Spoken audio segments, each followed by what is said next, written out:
Hi friends, ఇవాల్టి recipe mutton kofta curry. ముందుగా mixie జార్లో మటన్ కీమా, ఉప్పు, పసుపు, తగినంత కారం, అల్లం వెల్లుల్లి పేస్ట్ వేసి కోర్సుగా గ్రైండ్ చేసుకోవాలి. తరువాత కీమా మిశ్రమాన్ని బాల్స్ లా చుట్టుకోవాలి. మటన్ కీమాలో ఐరన్ కంటెంట్ పుష్కలంగా లభిస్తుంది. పక్కన ప్యాన్ లో ఆయిల్ హీట్ చేసుకొని మటన్ కీమా బాల్స్ ని షాలో ఫ్రై చేసుకోవాలి.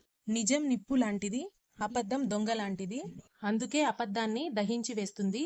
ఎంత కష్టం వచ్చినా అబద్ధం ఆడకుండా ఉండడమే మంచిది. ఇలా 2 సైడ్స్ వేయించుకున్న తర్వాత పక్కన తీసి పెట్టుకోవాలి.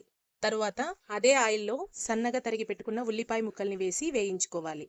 ఇవి కాస్త గోల్డెన్ బ్రౌన్ వచ్చాక తరిగి పెట్టుకున్న పచ్చిమిర్చి ముక్కలు, ఫ్రెష్ అల్లం వెల్లుల్లి పేస్ట్ వేసి పచ్చివాసన పోయేంత వరకు వేయించుకోవాలి. మిక్సీ జార్లో నానబెట్టుకున్న బాదం వేసుకుని వాటర్ మిలన్ సీడ్స్, గసగసాలు, లవంగం, ఇలాయచీ, దాల్చిన చెక్క, జీలకర్ర, ఉల్లిపాయ ముక్కల్ని వేసి పేస్ట్ లాగా చేసుకుని ఇందులోకి వేసుకోవాలి. పసుపు, ధనియాల పొడి, కారం వేసుకొని మొత్తం అంతా బాగా కలిసేలా కలిపేసుకోవాలి.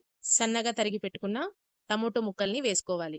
సాఫ్ట్ గా మగ్గిన తర్వాత మటన్ కోఫ్తాని ఇందులో వేసుకోవాలి. ఓసారి ఈవెన్ గా కలిసేలా కలిపేసుకొని మూత పెట్టి ఉడికించి లాస్ట్ లో గరం మసాలా వేసుకొని మొత్తం అంతా బాగా కలిసేలా కలిపేసుకొని మూత పెట్టి మగ్గించుకోవాలి. కొత్తిమీర తరుగు వేసి దింపేసుకోవాలి. టేస్టీ అయిన mutton kofta curry ready. Please like and subscribe.